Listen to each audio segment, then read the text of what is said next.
Well, good morning, guys. Welcome back to the channel. My name's Ryan and this is Auto Detour. And today we're going to be talking about the 5 things that I hate about my Audi S8. Now, before you get too worried, I use the term hate very loosely here. It's more things that are annoying or complicated or just downright should have been designed better. But you get the idea. Now, honestly, there really isn't anything that I hate about this car.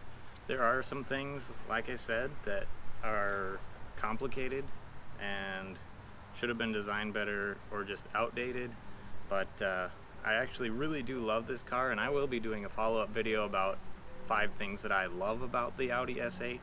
But for today's video, let's go through some of the things that I actually kind of dislike about the car. Quick side note, if you're interested in a hoodie or a t-shirt, the link for that is down below. Alright, so let's get started on today's video.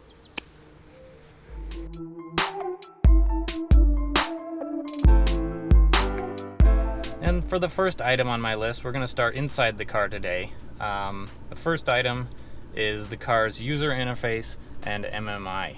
To me, they are just far too complicated, especially if you're new to the car. When you're driving down the road trying to figure out how to change the radio station or adjust something, it is just far too complicated and probably a little bit dangerous, just based upon the amount of menus and submenus that you have to navigate through just to get some of the simplest features done.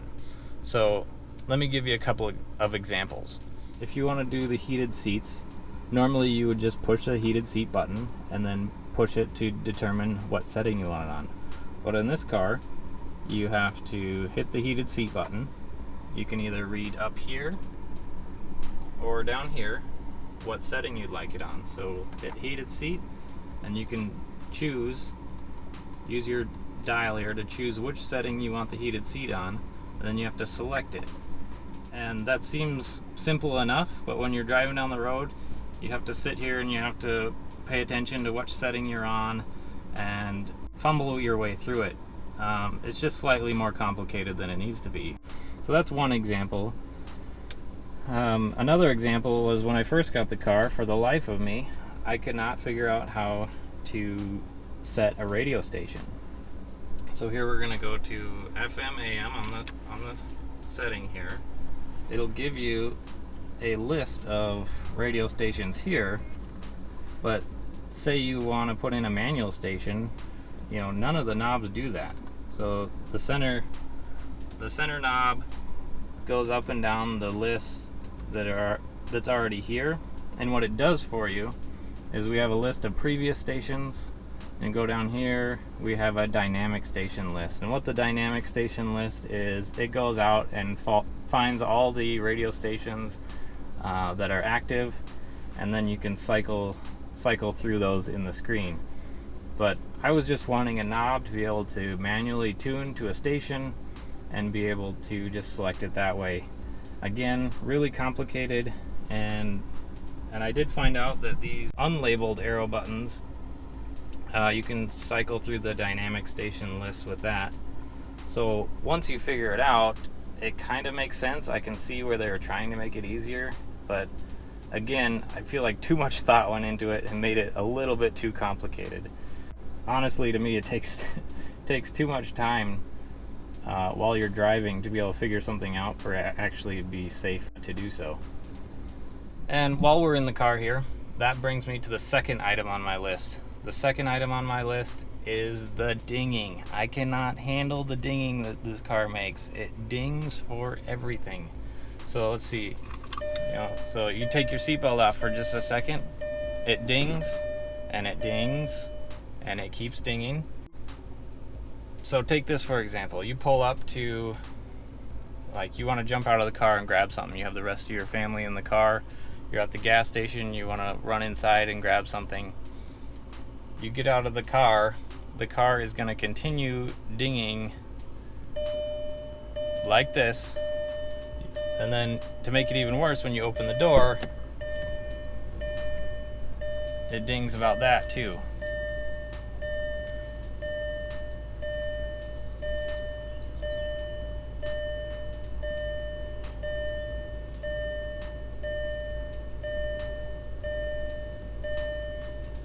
and it just doesn't stop. It just keeps going. So I'm gonna shut the door, put my seatbelt on to make it happy again.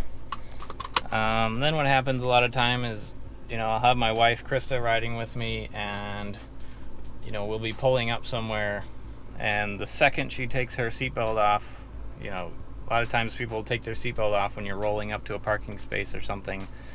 You want to roll up and you got your seatbelt off and you want to just talk about something in a parking space for a second before you get out. Unless you keep your seatbelt on, the dinging is just going to continue.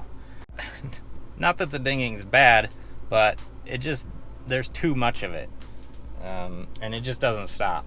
So that is my number 2 complaint. So let's move on to item number 3. Now, for item number 3 on my list, I want to talk about Bluetooth connectivity. There is Bluetooth in the car, so your phone can connect to the car's system so that you can talk on the phone using the steering wheel controls and doing Bluetooth hands-free. But the car does not have Bluetooth capability for listening to music. And I think it's really kind of a bummer that they just didn't integrate that into their Bluetooth setup. Now, I'm not a tech genius, and I don't really understand how those systems work. And maybe it was just that is a whole nother level of complexity that they didn't want to get into when adding Bluetooth to the car. So your option for listening to music from your phone in this car is in the glove box, which is super convenient. So you pull out this little tray that so conveniently holds your cell phone like this, and then there's a little cable in here. So there's a cable that has the old iPhone pin jack on it. And then I have this little adapter here to adapt it to my iPhone. Now, the unfortunate part about this adapter is I have to take my cell phone case off for it to work, which is also very inconvenient. So, long story short, this cable in the glove box never ends up getting used because it's just not worth the time unless you're on a super long road trip and you want to fumble through getting that thing to connect up. And to be honest, it only connects up for me about 50% of the time, so it's not very user friendly. So I guess one nice thing is the 6-disc changer is actually in the glove box as opposed to in the center console or even in the trunk like a lot of cars. So they were thinking there. But I kind of wish they would have just put Bluetooth audio in the car. It would have made things a lot simpler and easier and a lot more convenient.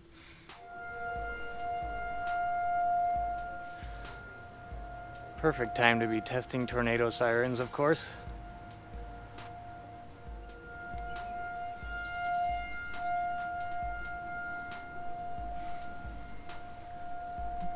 And for the 4th thing that I hate about my S8 is this. Well, not my skis specifically, but the feature that my car came with called the ski bag. So now that we're back here by the trunk, I really wish that the seats could either fold down or there was a pass-through in the middle. Now, technically there is a pass-through in the middle in my seats, but this car came with a feature, like I said, called the ski bag. And the ski bag is basically a bag where the center armrest is that pulls out towards the interior of the car and allows you to put wet skis in so that they don't get everybody else wet in the car. Now, in theory, that seems like a pretty cool feature if you ski, and only if you ski, because apparently the target clientele for the Audi S8 only skied, because there's definitely no way a snowboard is fitting through that thing.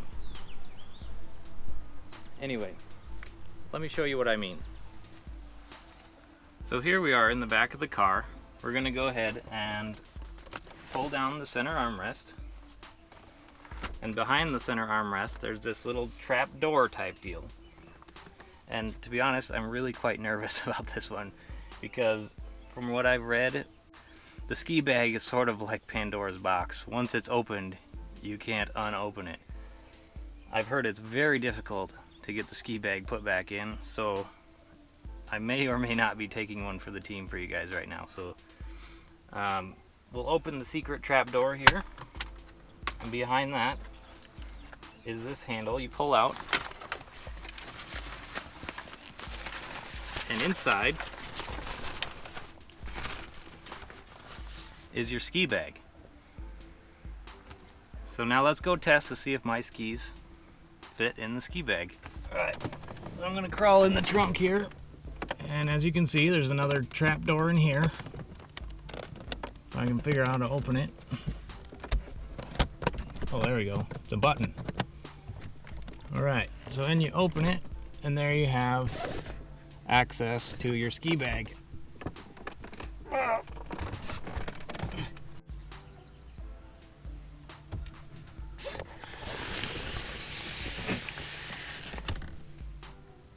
Right, so there you have it. The skis are in the trunk. They're not getting your nice leather interior wet, but this is about all it's good for.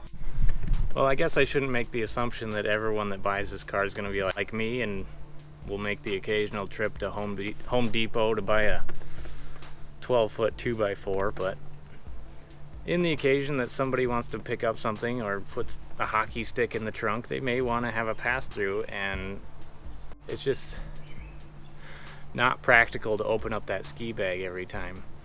Now I'm just curious now. I want to see if a snowboard actually fits in that ski bag, so let's find out.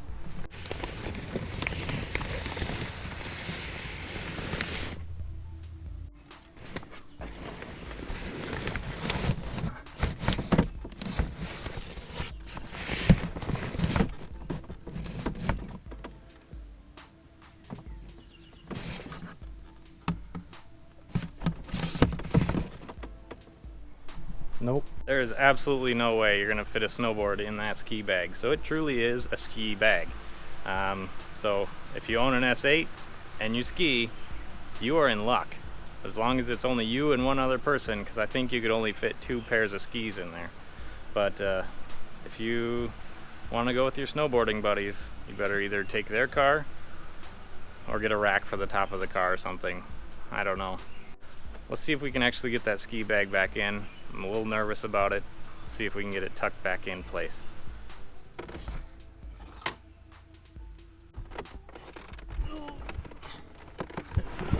Lay in the trunk again. There we go. Now, it might be worth mentioning that I cannot reach that trap door in the trunk without actually laying in the trunk. Alright. We have some sort of seat belt thing here.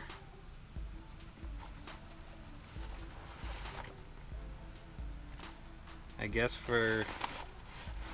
I would assume for strapping your skis down to the seat belt.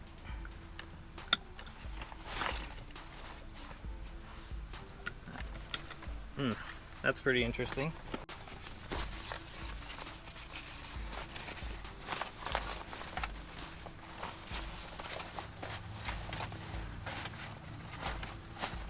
Try the roll technique first.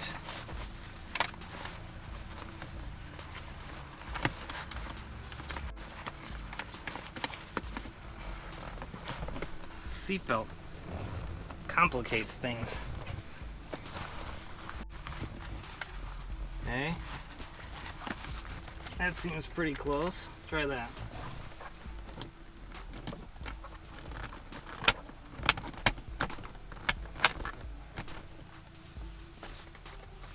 Holy crap, I did it! That wasn't too bad, I guess. So, I may have to rethink number 4, because now that I know that's fairly easy to put back in, I don't know. Dare I say I might actually like that feature? There's still no way I'm going to put a splintery 2x4 in that ski bag, but would be cool for skiing, that's for sure. I still do wish that you could at least fold one of the seats down. You know, there's always a time when you want to fit something in the trunk and it's slightly too long. in those cases, most cars, you can fold the seats down to be able to put a little bit longer item in there. In this case, you could use the ski bag. You know, you risk damaging it. You got the trap door, you got to actually crawl into the trunk to open in the back. And then you got this door on the front. And then you got to pull the ski bag out, then roll it back up real nice to fit it back in.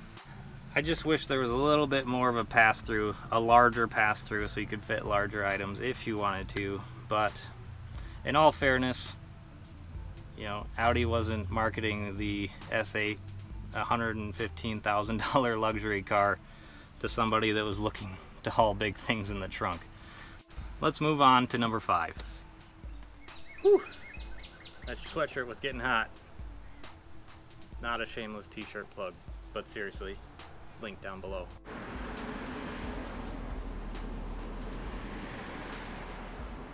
My neighbors probably think that I'm seriously weird. The 5th and final thing that I hate about my S8 is the constant worry that something is going to break. It's always on the back of my mind that driving down the road, either, you know, some sensor is going to quit working that you have no control over, or in this car, if something catastrophic in the engine happens. I mean, luckily I have an extended warranty to kind of ease my mind for a bit, but you never really know.